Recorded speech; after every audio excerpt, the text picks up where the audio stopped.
ये कार्यक्रम सत्य घटनाओं से प्रेरित है। जिनके साथ ये घटनाएं घटी उसकी वास्तविकता उन्हीं तक सीमित है। भूत प्रेतों और असामान्य विषयों के होने पर चैनल कोई दावा नहीं करता और ना ही प्रोत्साहन करता है। पता नहीं मुझे मार क्यों नहीं देती, क्यों मुझे जिंदा रखा हुआ है। पर परेशान हो चुका हूं मैं, अब तो जानवर हो चुका हूं पूरा का पूरा।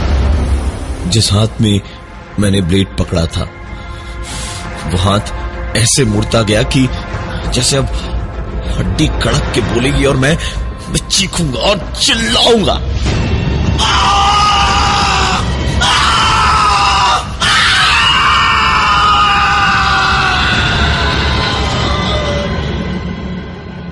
वही हुआ। हेयरलाइन फ्रैक्चर आया था, प्लास्टर करवाया और घर वापस आकर पलंग पे लेटे लेटे सोच रहा था कि क्या से क्या हो गया। अभी कल की ही बात लगती है जब मैं अपने कमरे में लेटा हुआ था और ऊपर वाले कमरे से आवाजें आ रही थी।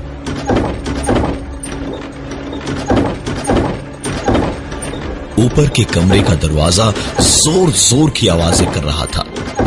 मैं ऊपर के कमरे की ओर गया और शीशम की लकड़ी की सीढ़ियों पे दौड़ते हुए जब मैं भागा तो साफ साफ देख रहा था कि एक रत्ती भर हवा नहीं थी, लेकिन दरवाजा अपने आप आवाज कर रहा था जैसे अंदर कोई जोरदार तूफान चल रहा हो।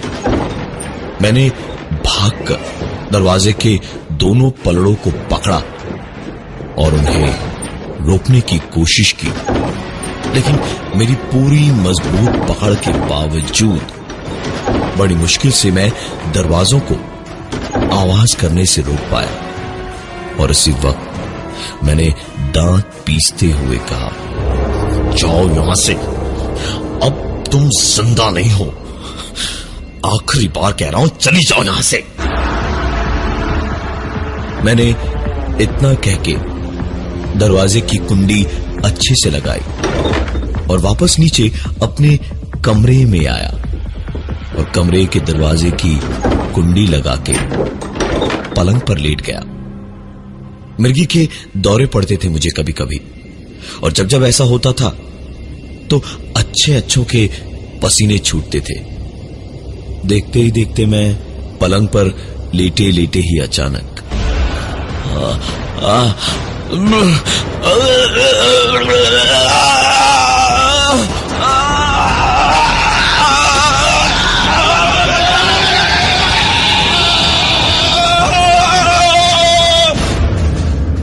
इस बार ये दौरा कुछ ज्यादा ही भयानक था। मुंह से झाग निकलने लगा और फर्श पर गिरकर मैं बेहोश हो गया। अगली सुबह ठंडी ठंडी हवा चेहरे पर पड़ी तो आंख खोली तो मैंने देखा ऊपर वाले कमरे के धीमे धीमे हवा से खुलते और बंद होते दरवाजे के सामने मैं आधा फर्श पर और आधा सीढ़ियों पर पड़ा था। एक झटके से मैं उठा और आंखें मलकर दोबारा देखा कि कहीं गलत तो नहीं देख रहा हूं मैं। तो दोबारा आंखें खोल के खुद को वहीं सीढ़ियों पर पाया। मैं तुरंत नीचे वापस अपने कमरे में भागा, लेकिन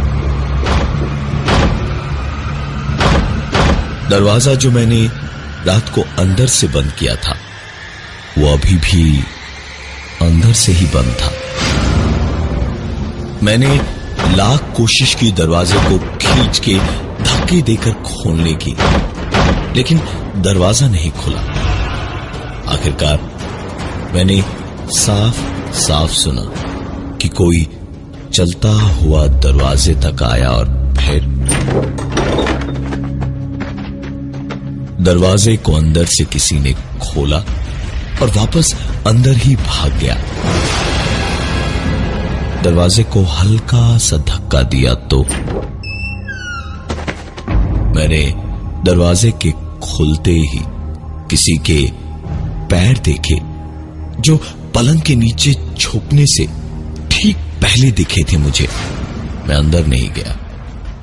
वहीं दरवाजे के बाहर नीचे झुककर बैठा और पलंग के नीचे झांका तो जो दिखा उससे मेरे हाथ पैर ठंडे पड़ गए। ऐसा लगा जैसे मैं वहीं के वहीं बेहोश हो जाऊंगा।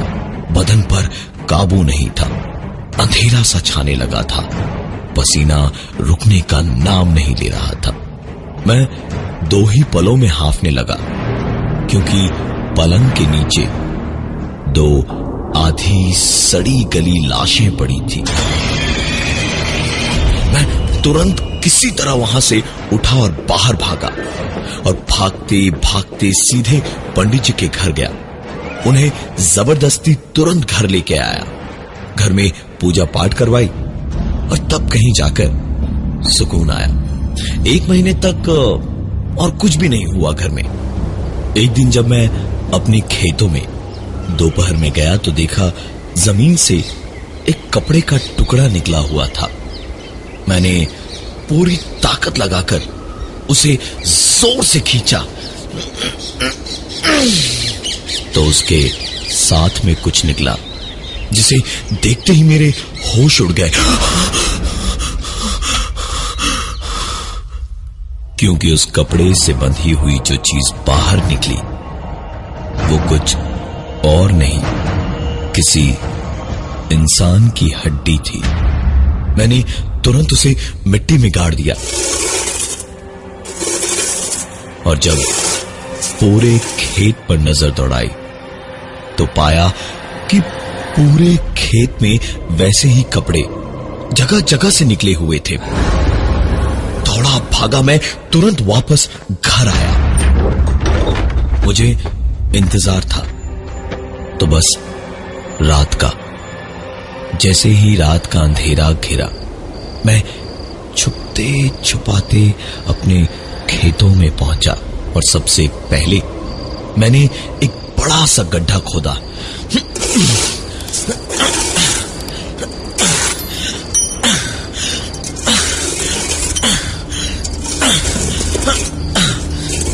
और उसके बाद जहां जहां कपड़े गड़े हुए थे वहां से हड्डियां निकालकर मैंने उस बड़े से गड्ढे में डाल दी। अंधेरे में फावड़ा चला चला कर हाथ मेरा कई जगह से छिल गया था और पैरों में कई जगह पर चोटें लगी थी। घर आकर मैंने जैसे ही फर्स्ट एड बॉक्स निकालने के लिए अलमारी खोली तो मेरे गले से चीख निकल गई, क्योंकि मेरे सामने अलमारी में हड्डियों का अंबार लगा था।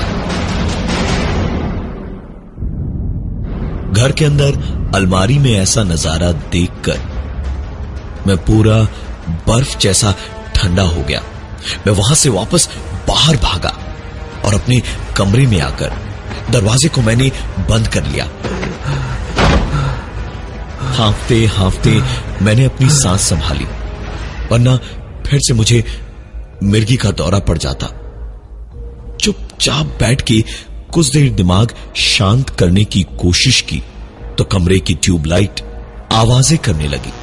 उस चिरमिर करती आवाज को सुन के मैंने ऊपर ट्यूबलाइट की ओर देखा तो वो ट्यूबलाइट बहुत धीमे धीमे हिल रही थी और उसकी आवाज तेज होती जा रही थी और आवाज के तेज होते होते अचानक ही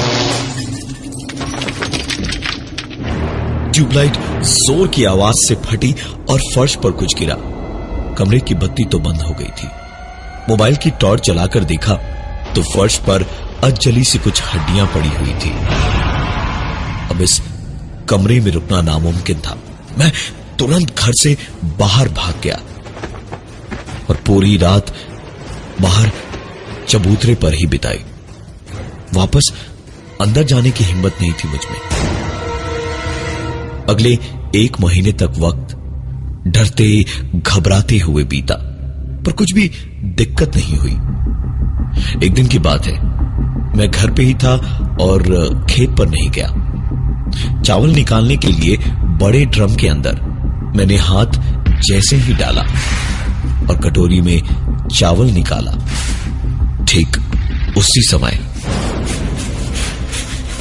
मेरा हाथ चावल के अंदर जैसे किसी ने पकड़ लिया था।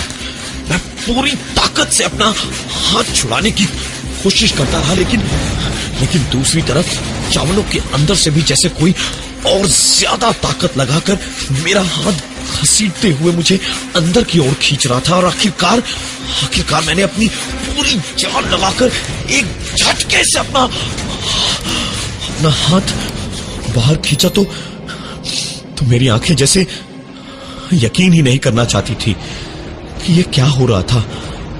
और जबान हलक को चीर डाले ऐसी चीख मारने को आतुर थी, लेकिन खौफ इतना भर गया था दिल में कि मेरे बदन का कोई भी हिस्सा ठीक से काम कर पाए इतनी हिम्मत नहीं बची थी। क्योंकि मेरा हाथ चावल से मैंने बाहर निकाला तो जगह जगह से छिला और कटा हुआ था, और ऐसा लग रहा था जैसे हाथ न हो एक मोम का टुकड़ा हो जो पिघलने लगा था। और मेरे हाथ को पकड़ के खींचने वाला वो हाथ इंसान का नहीं, हड्डियों का था, जो अभी भी मेरे हाथ को छोड़ने का नाम नहीं ले रहा था। मैंने उसे खींचकर फेंका और दौड़ता हुआ ऊपर के कमरे में गया जहां बंदूकें रखी रहती थी हमारी। कमरे में घुसते ही मैंने बंदूक उठाकर उसमें गोलियां भरी। जैसे ही उसे लेकर नीचे जाने को पलटा तो ये क्या हो रहा है? ये बंदूक का वो मेरी तरफ कैसे? कौन है यहाँ पे? मैं तुमको नहीं मारना चाहता। मैं ये ट्रिगर पे मेरा अंगूठा कैसे दब रहा है? मैं खुद को नहीं मारना चाहता। मेरी बंदूक अपने आप मेरी ओर घूम गई और मेरी ट्रिगर पर रखी उंगली ट्रिगर पर दबती जा रही थी। मैंने उसे रोकने की पूरी कोशिश की, लेकिन कोई फायदा नहीं हो रहा था।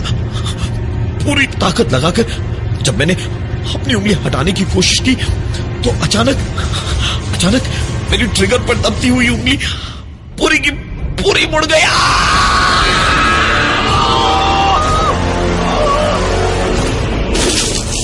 और मेरे अंगूठे की हड्डी, पूरी हड्डी टूट गई। पूरी हड्डी टूट गई।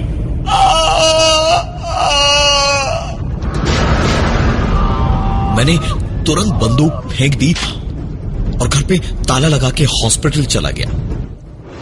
प्लास्टर करवा के लौटने को हुआ तो मन नहीं माना अंदर जाने को। अपने आप से ही घिन सी हो रही थी मुझे। जानता था मैं ये सब क्या हो रहा था और क्यों हो रहा था। ये सब कुछ मेरी रज्जो कर रही थी। मेरी जान थी रज्जो, छोटी बहन मेरी, बाबूजी की आंखों का तारा और घर का नूर। 4 पुश्तों के बाद बेटी हुई थी खानदान में। सबकी जान थी रज्जो। कभी किसी की कोई बात नहीं मानती थी, हमेशा बस अपने मन की करनी थी। गांव में स्कूल की पढ़ाई खत्म की, फिर जिद पकड़ ली कि दिल्ली जाकर पढ़ाई करनी है। बाबूजी ने बोल के भेजा था, गुड़िया पढ़ाई लिखाई जो भी करियो अच्छा करियो, मन से करियो, लेकिन बस जात बिरादरी की इज्जत पे आंच ना आवे, ध्यान रखिया, वरना पंचायत का तो तुझे पता ही है। वो गई पढ़ने लिखने दिल्ली। पढ़ाई खत्म करके आई गांव में तो हमने उसकी शादी की बात चलाई। उसने पहले तो कुछ ना बोला, लेकिन शादी के दिन मंडप में उसको बुलाने जब मैं ऊपर उसके कमरे में गया तो कमरा बंद था। दरवाजा तोड़ा तो देखा अंदर रज्जो नहीं थी। एक चिट्ठी रखी थी कि उसे किसी और से प्यार है और उसी से शादी करेगी। पर छोरी घनी बेवकूफ थी या बाप भाई के प्यार में अंधी थी। बता गई थी चिट्ठी में कि कहां जा रही है। बाबूजी को खबर सुनते ही दिल का दौरा पड़ा। हॉस्पिटल ले जाते हुए रास्ते में ही वो चल बसे। खानदान की बेइज्जती हुई 16 और मेरे लिए सिर्फ एक ही चारा बचा था, पंचायत के कानून को मानना। चाहता तो मैं उसे माफ कर देता, लेकिन इतनी बेइज्जती हुई। बाबूजी चल बसे, कैसे माफ कर देता उसको। मैं 2 पहलवान लेकर गया, घसीट के दोनों के हाथ पैर बांधकर उनको गांव तक लाया। पहले तो लड़के को जी भर के पेड़ से बांध कर मारा और फिर दोनों को चौक के पेड़ पे उल्टा लटका के सर में गोलियां भर दी।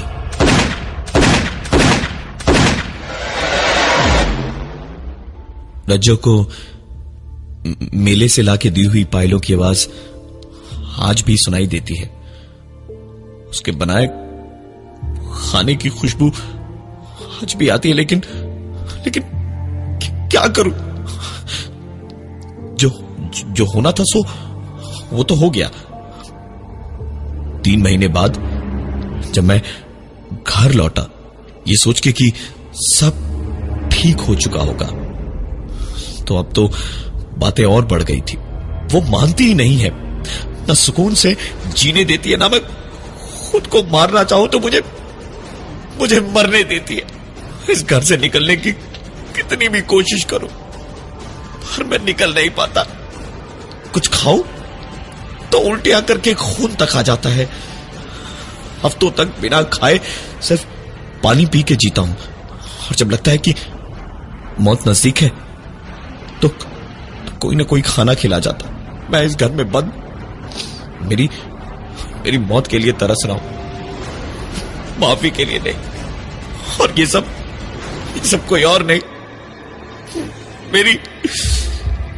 मेरी रज्जो ही कर रही है, जिसको मैंने सरे आम गांव में जिंदा मार दिया था। आज मैं सब कुछ खत्म करके रहूंगा। ब्लेड मैंने छुपा के रखा हुआ है। बस आज ये खेल खत्म होकर रहेगा। आज ये खेल खत्म होकर रहेगा।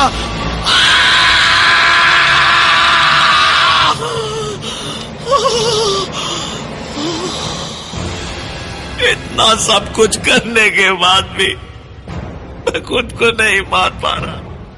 मेरी रज्जो मुझे तड़पा के मारेगी। मैं इस घर में बंद हूं, मुझे बचा लो।